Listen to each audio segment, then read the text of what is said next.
Hey, it's Mike. In today's video, I'll be doing something a little crazy. I'll be installing on this Zephyr a zero fuse CPU and a Jasper Kronos GPU. And we did a temporary RGH just to get the CPU key in the key vault. Writing devgl NAND.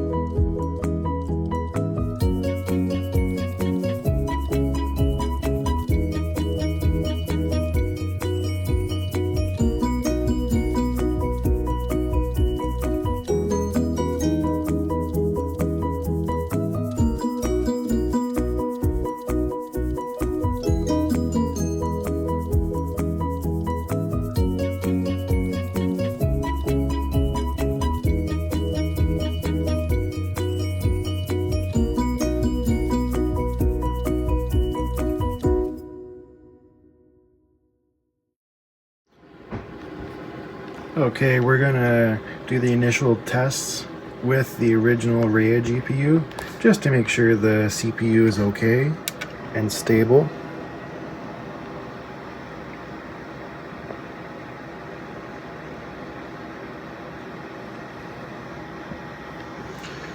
Seems to be booting up so far.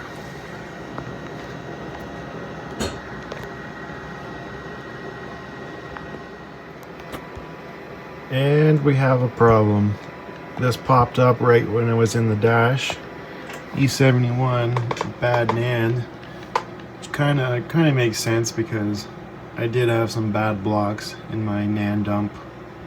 So fortunately, looks like I have to replace the NAND, which ranks high up there on the list of things I don't like to do. But, oh well, let's go ahead and do it. Okay, now we are going to remove the factory lead-free balls and reball it with leaded.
Okay, it took the reball pretty good. I had to reflow a couple balls off camera, but everything looks perfect. And I'll check the ohm, see if it survived.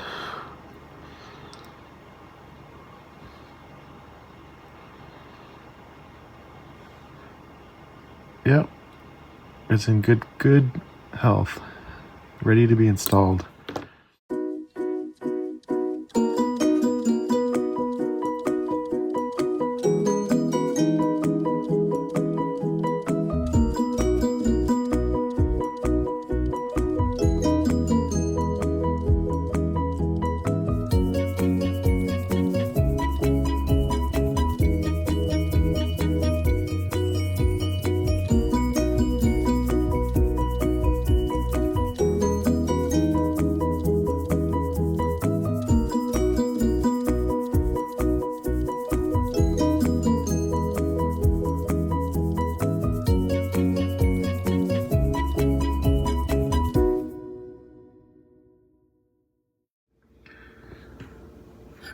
Okay, the GPU is installed. Now we have to move on to the hardest part of all this, Here's a guide from Console Mods by Octo450. We need to set the VID, FSB, PCIe memory calibration, and tie the vGPU PCIe to vGPU core. So first step is to remove the two 0 ohm resistors R8B9, R8B10 to set the VID to 1.075 volts. So we can go ahead and do that right now.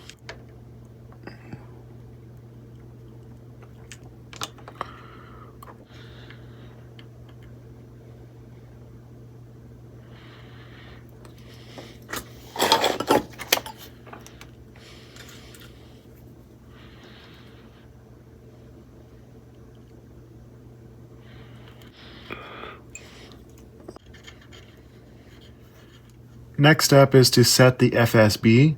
We need to remove this 4.87 thousand ohm resistor and install a 40.2 diagonally tied to vGPU core.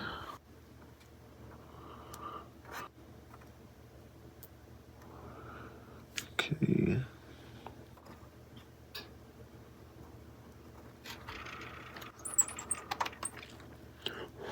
Now we could either solder it sideways and then run a jumper over to vGPU core, or you can grind away at some of the solder mask and solder it to that.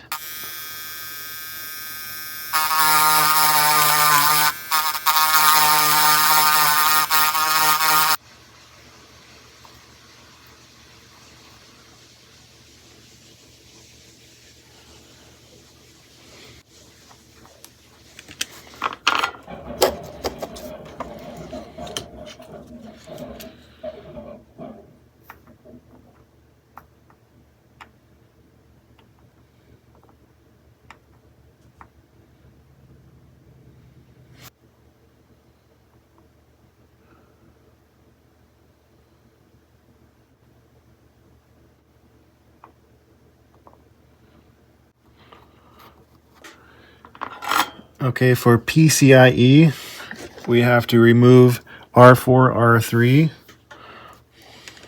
and we will not be replacing this with anything.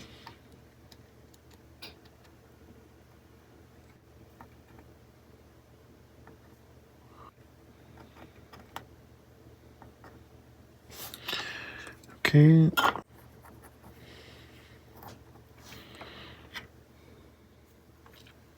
Okay, step 2 of PCIe calibration. We need to remove these two resistors right here, and we're only replacing this right-hand one with a 49.9 ohm resistor.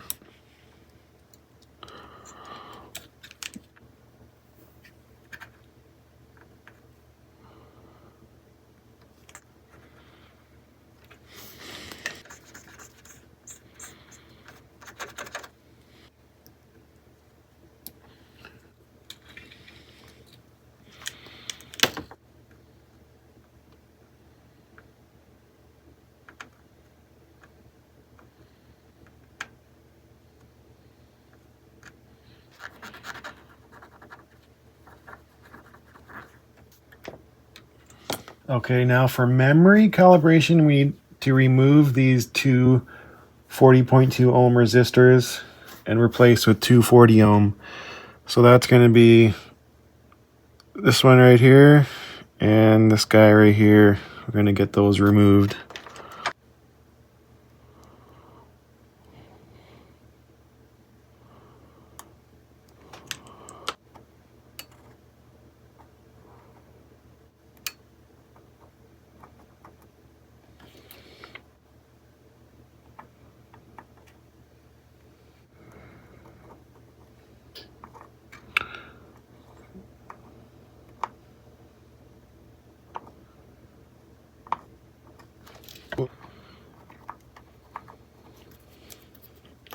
Prep the pads for the new resistors.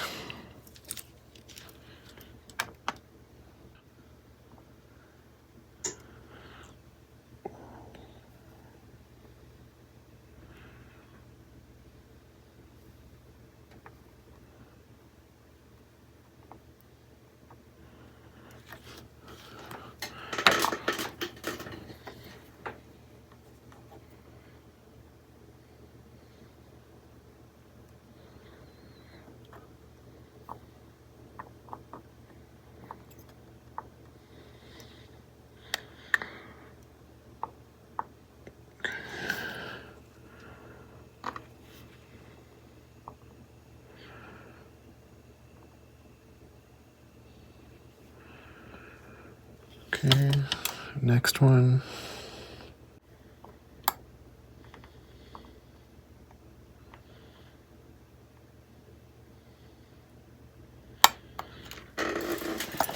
So our final step here, we have to tie vGPU PCIe to vGPU core. We have to remove this MOSFET. The pad under here is vGPU PCIe and vGPU core is right here. We just have to run a resistor leg in between them.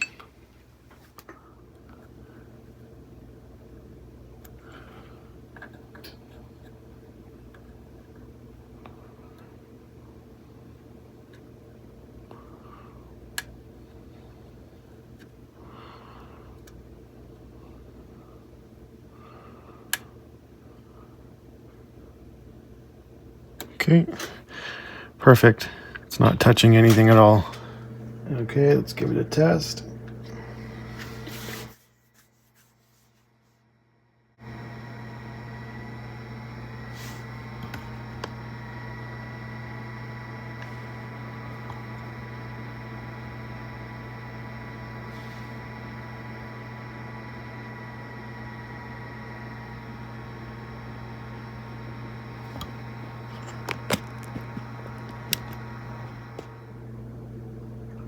Okay, we still have to replace that NAND chip, but it works enough where we can test it for now.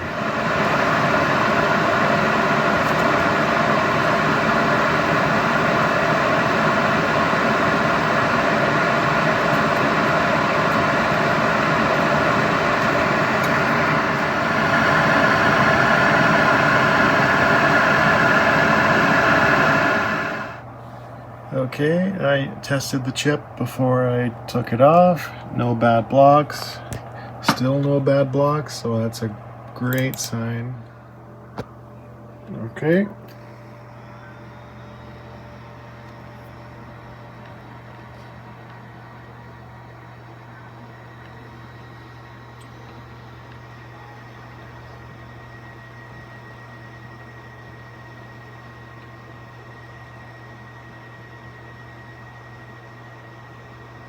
Here we go. That fixed it. No more E71 when entering the stock dash.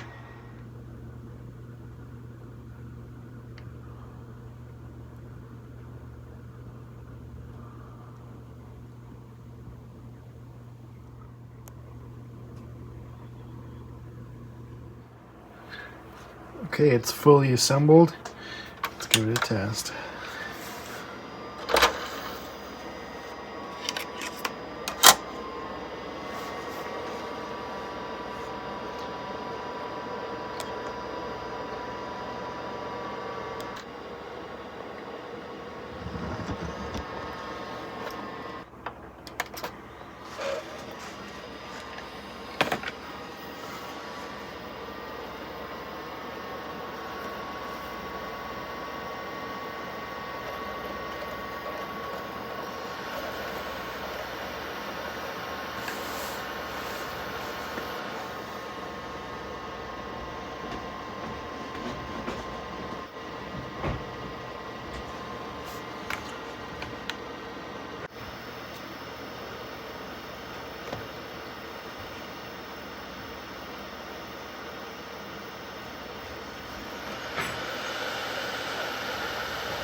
I'll update in about 30 minutes with the operating temperatures. It's working really good. It's been playing this game for about 30 minutes and it's up to its full operating temperature. GPU won't break 65C, which is awesome because the Rhea GPU sits at 75. So this is definitely an improvement, and honestly, I think especially on a zero fuse Zephyr, this mod was definitely worth doing because